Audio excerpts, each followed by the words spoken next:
When I made the video for this, I really botched up the beginning where I explained what this is all about. So I'm just filming a preview for it, and I hope you'll watch the complete video. So the Facebook group Printables for Your Junk Journal with TLC, with H. Cern Perry and Paulette Slater, has an April challenge this month. And Zern's group, Red Dot Printables, Etsy shop Red Dot Books, has a download with a wonderful daisy kit that you can use. To start out with, I am just doing the tunnel card. So very cute tunnel card that you can make. And I have printed out all the papers for the rest of the book, which I'm starting to put together. Okay, thanks. This is Dorothy Kilty, and I'm loving this. Hi, everybody. This challenge is from Zern with TLC, the TLC groups. Well, she's with Red Dot Books on Etsy, and it's for the Facebook group TLC Creates, that's with Zern and Paulette Slater with TLC Books, or TLC Creates. And she has, this is the April challenge that I'm trying to do. Now, there's several things to do, but one thing is to make this cute little book fold out. So like this is the first one I did. I did it on paper. I did it wrong, but it's still cute.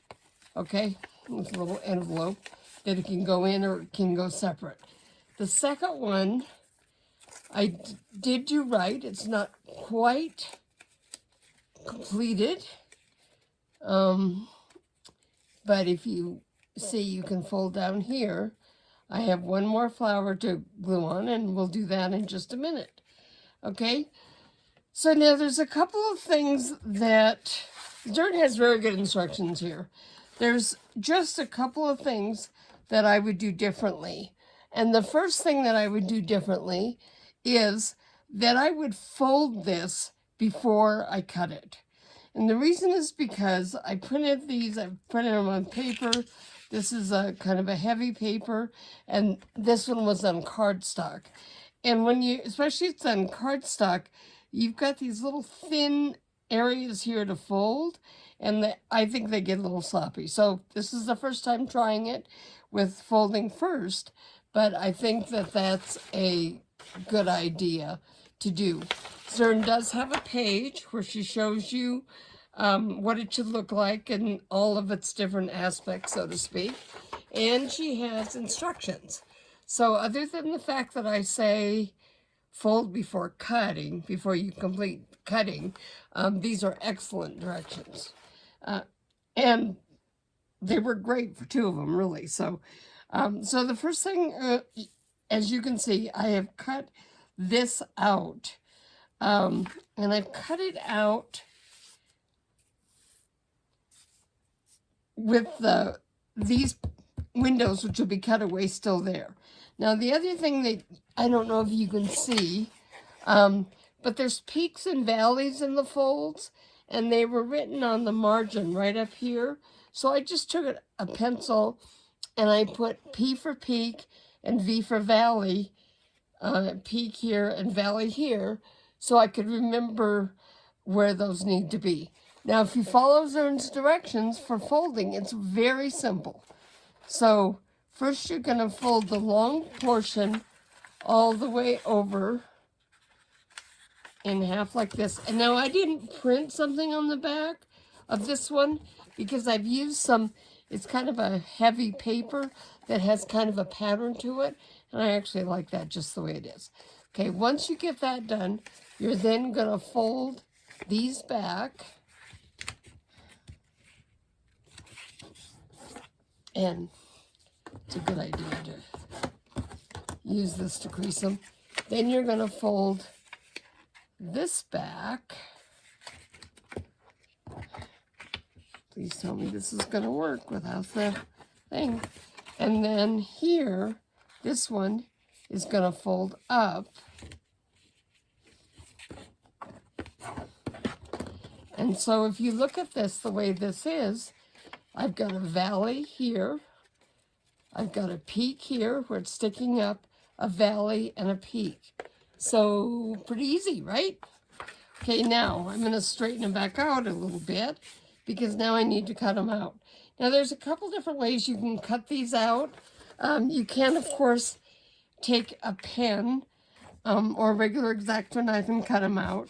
I like to use a ruler, and I want to be able to slide it exactly to the line, so I have the cork side up. And then I can see where the lines are here. So I can take this and go right down to this. This one, again, line it up and go right down the line and line it up and go right down the line. Okay, that's all I'm going to cut on this one right now because I have another one that I'm working on to show you how to make it.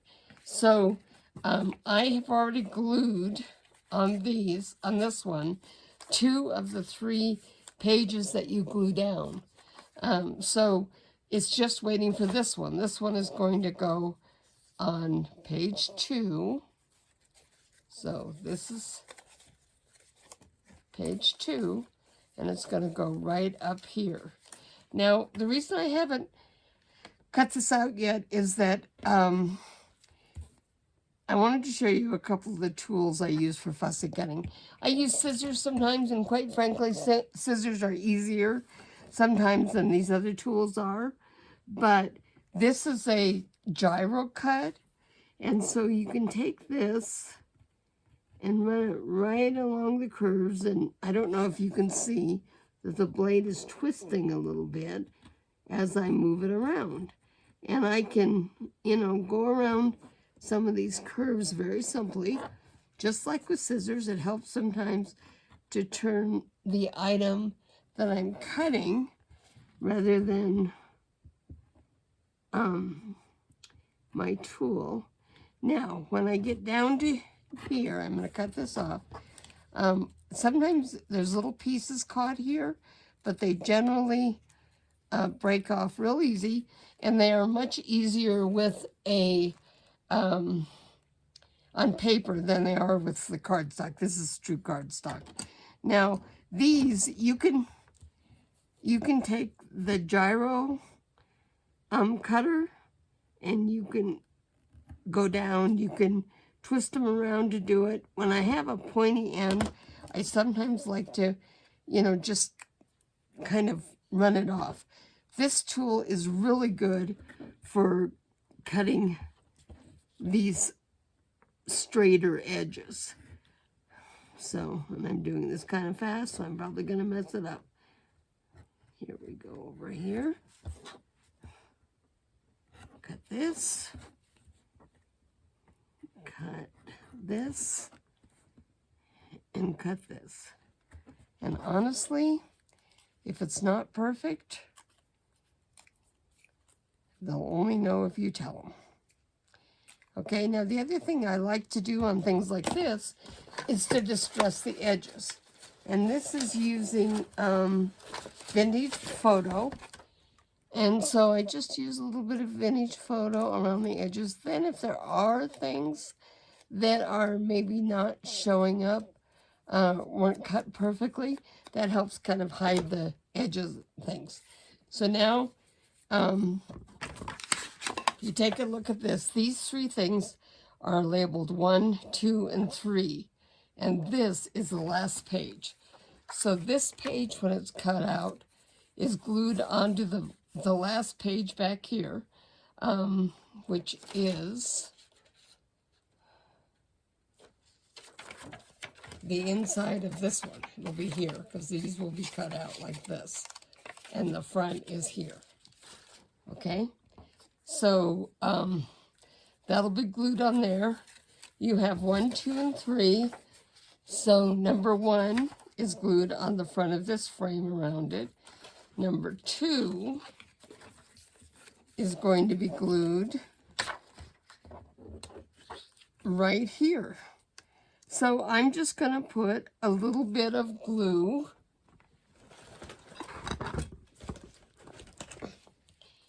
oops, bend it up, Dorothy, that's good, along here.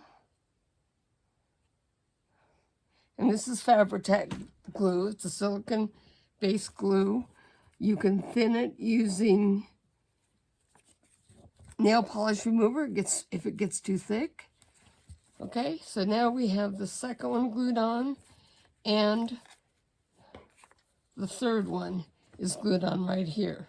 So now our frame has all 3 of the layers going on over the background.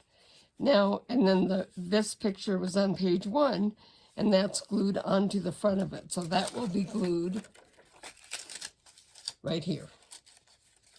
No, that will be glued, sorry, right here. So this will fold down. You'd have that picture fold down, and then you have the cuts and the different layers there. Okay? Now, another little hint I want to give you is, I said I like distressing the edges, and I think I learned this from Pam at Papercraft, but it could be someplace else. But if you have a sanding block, that makes it even easier. But if not, just a little piece of sandpaper along the edges here. What this does is, number 1, if there's any little bits or pieces that aren't showing, it'll get them off. But it also roughs up the edges a little bit. And when you do that,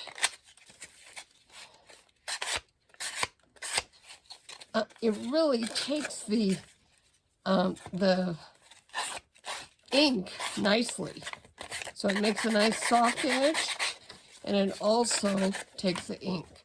So now if I take my ink and do this around the edges, like I said, I had kind of a hard time folding this cardstock with the holes cut out. And I think that's part of the reason why it's not coming together as beautifully as I think it should. But it still looks great, and I love it, and I recommend you give this little tunnel a try. This different layers with the little pictures going around it really adds so much dimension to this, and it's such a cute project. So Zern, thank you very much for this, and TLC Create, printables from TLC Creates, and as you can see, I have the other pages ready to make the journal, and that'll be the next video. Thank you, Dorothy Kilty, and talk to you later.